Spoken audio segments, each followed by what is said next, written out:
Imagine, you buy a list of, say, 1,000 highly targeted business contacts, right? Right. You spend a good chunk of your marketing budget on this list. You load it up into your email software. You hit send on this carefully crafted campaign. And, well, you realize that 500 of those people either quit, got fired, or changed companies months ago. Yeah, which is just the worst feeling. Oh, it's terrible. But for most marketers listening to this deep dive, that isn't really a nightmare scenario. I mean, it is just a Tuesday. It's totally just the accepted cost of doing business in B2B sales right now. Like, you buy the data, you expect precision, and instead you get this this landscape that is just incredibly murky. Yeah, exactly. To expect the list to give you the current VP of marketing at a Chicago agency, but the reality is you are often buying a historical artifact. Historical artifact. That's exactly the massive pain point we are tackling today. Because we have a whole stack of research in front of us, anchored by a really comprehensive review from Ivana Taylor over at DIY Marketers. Right, and they're great at this stuff. They really are. They focus on finding lean, effective tools for small businesses.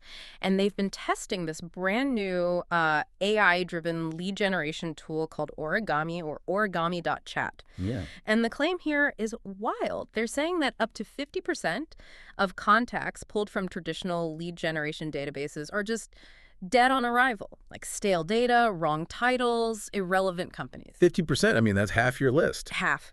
So our mission today for this deep dive is to really figure out why the established tools fail so spectacularly for certain markets, and how Origami uses real-time AI agents to just bypass those databases entirely. Yeah, and most importantly, how you can actually test if this works for your specific business. Because you have to test it. Always. Okay, let's unpack this.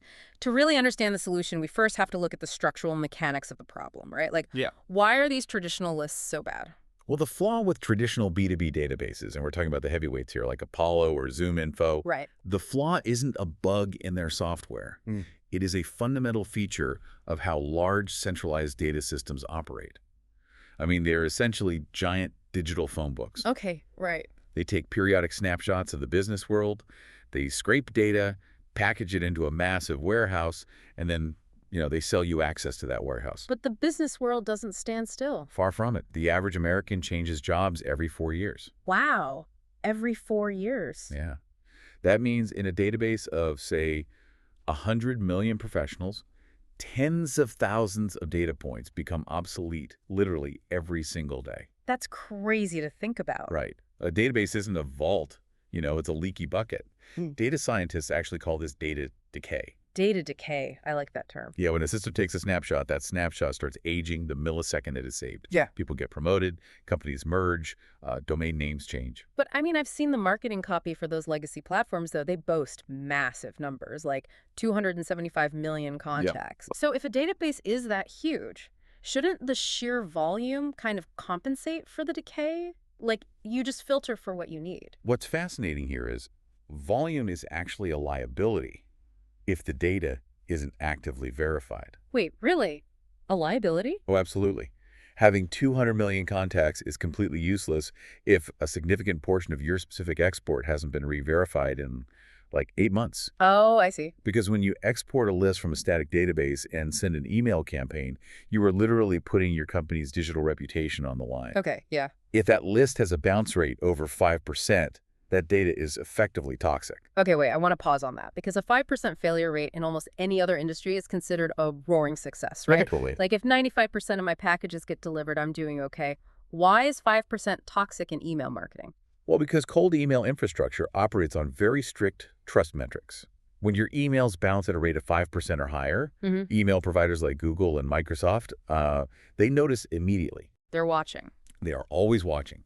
They flag your domain name as a spam risk, and the sender reputation damage is just severe. So you get put in the penalty box. Exactly. Huh. Suddenly, not only are your cold outreach emails going to the junk folder, but the legitimate warm emails you send to your actual clients start going to spam too. Oh, wow. That's terrifying. It is. And repairing that reputation takes weeks or even months of careful technical domain warming. So a massive list of unverified contacts is just a minefield. That makes a lot of sense. The decay creates a delivery hazard. But, the DIY Marketer's Review points out another massive blind spot with these static databases, and it's entirely separate from the decay. Right, the LinkedIn bias. Exactly. It's about where they source their initial snapshots from. So tell us about this LinkedIn bias. Yeah, the LinkedIn blind spot is totally systemic. Think about how these traditional tools are built. They rely heavily on scraping professional networking sites. Right. So if you sell B2B software as a service to tech companies, Apollo and ZoomInfo are phenomenal. Because tech workers are always on there. Exactly. Tech workers update their LinkedIn profiles the absolute second they get a new job. They live on the platform. But, that systematically excludes huge swaths of the actual American economy. Huge swaths. Like, if you are trying to find a local plumber or, a specialized HVAC contractor or a boutique landscaping company relying on a LinkedIn-heavy database is basically like looking for a great local taco stand in a corporate financial registry. That's a great analogy. You're just looking in the wrong place. You are searching a map that doesn't include the terrain you're trying to navigate. The taco stand isn't filing quarterly earnings reports. No, they are not. And the local plumber is certainly not posting thought leadership on LinkedIn. Definitely not. The terrain is completely different. Those local service businesses, niche independent professionals, and specialty contractors simply do not maintain the digital footprint that traditional databases are programmed to scrape. Which I think brings us to the paradigm shift with Origami. Because when I was reading through the notes on how this tool actually works, I had to read it twice. Yeah, it's pretty wild. They solved the static database problem by just not having a database. Right. That is the core architectural differentiator. Origami operates as a discovery layer, not a storage layer. Okay. So instead of querying a saved spreadsheet from 6 months ago, it uses AI agents to dynamically crawl the internet in real time. See, I have to express some skepticism here. Fair enough. Because scraping the live web sounds like a logistical nightmare. The internet is massive. So if I type in a prompt looking for businesses, am I sitting there staring at a loading screen for an hour while an AI reads the entire internet? Like, how does that actually work in practice? Well, it comes down to targeted parallel processing. Yeah. Origami isn't reading the whole internet, right? It's deploying agents to simultaneously query between 15 and 50-plus highly specific live data sources the absolute moment you hit enter. Wow. Okay, so it's doing it all at once. Exactly. It transforms the process from a historical lookup into an active discovery mission. Okay, let's break down the sources. Where are these AI agents actually looking if they aren't looking at LinkedIn? Because this is where the taco stand analogy gets solved, right? Right. So the very first place Origami looks for local and SMB targets is Google Maps. Which is so obvious in hindsight, but brilliant. Totally brilliant. It bypasses the professional network entirely. It searches Google Maps for businesses by category, location, star rating, review count. Right, because a mom-and-pop roofing company might not have a slick corporate page, but Yeah. they absolutely have a Google Maps listing with customer reviews. Exactly. And the AI pulls that live listing. What other sources are we talking about? Another critical source is aggregated job boards. Job boards. Yeah. The AI crawls over 100 different hiring platforms simultaneously. Wait, why job boards? Just to see if the company is growing. It acts as real-time intent data. And intent data is basically the holy grail of sales. Okay, how so? It tells you who is in the market right now. If a company has an active live job posting for a VP of sales, that is a massive buying signal. Oh, I see. Yeah, a company actively spending money to hire leadership has budget, they have a recognized need, and they are in motion. Discovering that a company exists is helpful, sure, but discovering that they are actively hiring for a role related to your product, that is transformative. And since it's a live crawl, you aren't finding a job posting from 8 months ago that they already filled. You're finding the one posted, like, this Tuesday. Precisely. And beyond maps and job boards, the agents also scrape e-commerce platforms like Shopify and WooCommerce. Nice. So for e-commerce brands. Yeah. If you target online retailers, Origami filters them by the platform they run on, their category, and even their estimated web traffic. Furthermore, it performs live tech stack detection. Tech stack detection, meaning it looks at the actual code on a company's website? Yes. It scans the source code of the websites it finds to identify the specific software the company is running today. That's crazy. I know. So if your product is, say, an add-on for HubSpot, The AI agents will specifically flag companies that currently have the HubSpot tracking code embedded on their site. Okay, we've established the source is the live, breathing internet, but logistically, interacting with a system that cross-references Google Maps, 100 job boards, and website source code sounds incredibly It complex. sounds like it should be, yeah. Right. Traditionally, if I wanted to do that, I'd need to hire a developer to build a custom API scraper, basically writing code that connects directly to the back end of those platforms to extract data. Or at the very least, I'd need to master Boolean searches, using complex logic gates with endless AND or ORI and not Well, modifiers. the interface is deceptively simple, actually, and it requires zero coding or logic gates. Really? Yeah, Origami operates entirely on natural language. You communicate with it using plain English prompts, very similar to how you would talk to a human assistant. Yeah, the examples in the DIY Marketer's review show exactly this. You don't need code. You just type. Marketing agencies in Chicago with 10 to 50 employees using HubSpot. And boom, the AI agents go to work. Right. They parse the sentence, understand the parameters, deploy the agents to the right sources, and return a structured, exportable spreadsheet. It's just that easy. The ease of use is high? Yes. But, there is a learning curve regarding specificity. What do you mean? The quality of your output scales directly with how specific your prompt is. You cannot just type businesses in Ohio and expect a usable list. Right, that would be garbage. Exactly. Ivana Taylor's review breaks down 3 distinct prompt levels that illustrate how you need to engineer your request to get the most out of the AI. Okay, let's walk through those 3 levels, because prompt engineering for lead generation feels like a completely new skill set for a lot of marketers. It is. So the first level is the broad prompt. This just provides the baseline parameters. For example, HVAC contractors in Ohio with 5 to 50 employees.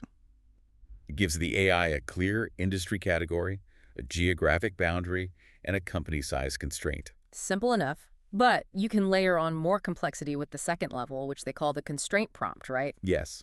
With the constraint prompt, you actually ask the AI to perform qualitative analysis. Okay. So you would type HVAC contractors in Ohio with 5 to 50 employees that appear to do commercial work. Wait, how does it know they do commercial work if there isn't a simple checkbox on Google Maps for that? This is where natural language processing comes in. Yeah. The AI isn't just looking for the keyword commercial using a basic text search. Right. It's actually reading the unstructured text on the company's website. Oh, wow. It reads the website. Yeah. It looks at their services page, their project galleries, or their client testimonials to understand the context. It infers from the website copy whether their business model targets residential homeowners or commercial office buildings. It is essentially doing the manual research an intern would do, but at scale. And the third level. The signal prompt. This layers on the intent data we discussed earlier. So, HVAC contractors in Ohio with 5 to 50 employees hiring installers in the last 60 days. Ah, I see. Now, the AI is cross-referencing the baseline company list with recent time-bound activity on job boards. So the AI finds a company on Google Maps, reads their website to confirm they do commercial HVAC work, and then checks job boards to see they're actively hiring technicians. Yep. That is phenomenal context for a sales pitch. It really is. But here's the critical gap. A Google Maps listing usually just has a generic front desk phone number or like an info@email address, and a website contact page is usually a black hole. So how does Origami actually get me the owner's direct email address? Well, finding the company is only the first half of the process. The second half is the waterfall verification system. Waterfall. I hear that term a lot in data enrichment. Explain how that actually functions here. Think of it like a bouncer checking a series of VIP lists. Origami doesn't rely on just one contact database to find the email. Once it identifies the target company and the relevant decision maker, it cascades that person's name through at least 5 different specialized email data providers. Like who? Independent services like FindyMail or People Data Labs. So it asks the first provider, do you have a verified email for this person? If the answer is no, it immediately flows down to the next provider and the next. And the first verified result it finds is the one that wins. Correct. And it performs a similar cascade for phone numbers too, querying 9 different telecom data providers. Wow. Yeah, it cross-checks multiple external sources rapidly, filters out the invalid hits, and then drops the surviving verified contact information into your final table. Okay, so if this tool is doing the heavy lifting of a massive enterprise platform, I mean, scraping the live web, parsing unstructured text, and running waterfall enrichment through 14 different providers, how on earth is a fractional chief marketing officer or a local plumber supposed to afford the compute power for that? Well, this aligns perfectly with why DIY marketers reviewed it in the first place. Their core philosophy is helping businesses build an effective marketing stack for under $17 a day. Right. And Origami is positioned very aggressively on price. They offer a free tier so users can test the AI agents in the interface, and then the starter plan is just $29 a month. $29 a month for live web scraping is incredibly accessible. It really is. But let's look at the broader competitive landscape, because based on the ideal customer profile in the notes, Origami is not a universal replacement for every single business. No, definitely not. So who is this not for? If we connect this to the bigger picture, Hmm. if you are selling B2B software to highly active LinkedIn users, a tool like Apollo is still likely your best bet. Because they live on LinkedIn anyway. Right. Apollo is around $49 a month, but it wins heavily on workflow integration. It has built-in email sequencers to actually send the messages, dialers for your sales reps, and native CRM syncing. Meaning it pushes your data straight into Salesforce or HubSpot automatically, Right. and Origami doesn't do that. No. Origami is strictly a discovery and enrichment layer. Yeah. It finds the hidden data, but you still need to bring your own outreach tool, like Instantly or Lemlist, to execute the campaign. It isn't an all-in-one outbound platform. Got it. And then on the extreme high end, you have ZoomInfo. Yeah, ZoomInfo starts around $15,000 a year. 15,000. Yeah, it provides incredibly deep, complex organizational charts for Fortune 500 companies. So if you have a massive enterprise sales team navigating multi-layered corporate buying committees, you need ZoomInfo. Right. But for a solopreneur, an e-commerce brand, or someone targeting local SMBs, it's just financial overkill. And it provides data you will literally never use. So Origami is for local service businesses, e-commerce, fractional marketers, people who drop in as part-time CMOs for smaller brands, and really anyone targeting niche industries that are invisible on LinkedIn. But the research notes include a very stern warning. Because Origami is new, and because it recently hit #1 on Product Hunt, there is a massive amount of hype surrounding it right now. Oh, there's always hype. Always. And the sources explicitly warn against taking any new AI tool's claims blindly. Yeah, because it is remarkably easy for a software company to slap a chatbot interface over a mediocre, outdated database and market it as an AI-powered tool. Oh, that happens all the time. So how can you, listening to this right now, know if the live scraping actually works for your specific niche before you commit your marketing budget? Well, you don't trust the marketing copy. You run a structured test. The review outlines a testing framework called a bake-off. A bake-off. I like that. Yeah, you pit your current tool against the new tool using the 3-list method. Walk us through the mechanics of that bake-off. First, you must select one narrow ideal customer profile. Don't test multiple industries at once. Pick a segment your current database actively struggles with. So we'll stick with the Ohio HVAC contractors. Right. You run your best natural language prompt through Origami. That generates list A. Okay. Then, you apply the closest equivalent filters in your current tool, whether that is Apollo, ZoomInfo, or just an industry directory. That generates list B. And then you export 100 accounts from each platform into a spreadsheet. Yes. Then you deduplicate the combined lists by the company's domain name. Domain name, not company name. Exactly. Do not deduplicate by the company name because naming conventions vary, right? Bob's HVAC versus Bob's HVAC LLC. But the website domain is a unique identifier. Makes sense. This leaves you with list C, the overlap. And the overlap isn't actually what we care about, right? No, not at all. We are looking for the net new, valid accounts. Did Origami actually surface relevant companies that your traditional database was completely blind to? Right. And the sources practically beg the reader not to skip the final step here, the manual audit. Yes, do not skip this. You can't just look at the spreadsheet and assume that AI got it right. You have to manually spot check 30 to 50 of those records. Yes. Click the website link. Does the actual business match the AI's summary? Look at the Google Maps listing. Does the employee count look reasonable, or did it flag a 2-person shop as a 50-person enterprise? Because if the AI is hallucinating data, the tool is worthless. Completely worthless, which leads to the final, most critical warning regarding the export data.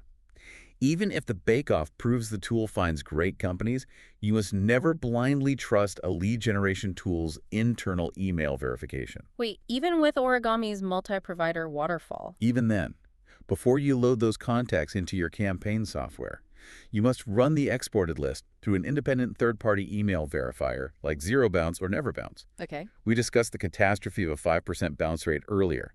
An independent verifier is your insurance policy against that sender reputation damage. Because they just double-check the email address one last time. Exactly. Your target bounce rate should always be under 3%. If the verifier flags a chunk of your newly scraped list as risky, you just saved your entire email domain from being blacklisted. That is a phenomenal safety net to keep in mind. It is. So, pulling all of this together, we're looking at a landscape where static B2B databases fail local and niche markets because they rely too heavily on LinkedIn, and they fail on delivery due to the rapid decay of historical data. Right? Origami steps in as a highly affordable AI-driven gap filler. For $29 a month, it allows marketers to use natural language to scrape the live web, check real-time intent signals like job boards, and enrich that data using a cascading waterfall of specialized providers. Yeah, it really finds the invisible companies. But, you still have to do the heavy lifting of actually reaching out and building the relationship. Exactly. As the review reminds us, no tool replaces a warm referral. So, run the free tier, set up your bake-off, and see if you can find your hidden taco stands. Yeah. And, if we step back and look at the broader implications of this technology, it raises a fascinating question. What's up? If AI agents can now dynamically crawl the live web, parsing unstructured text and synthesizing intent signals from 50 different sources, the moment you hit enter, how long until the concept of a static B2B database becomes completely obsolete? That's a good point.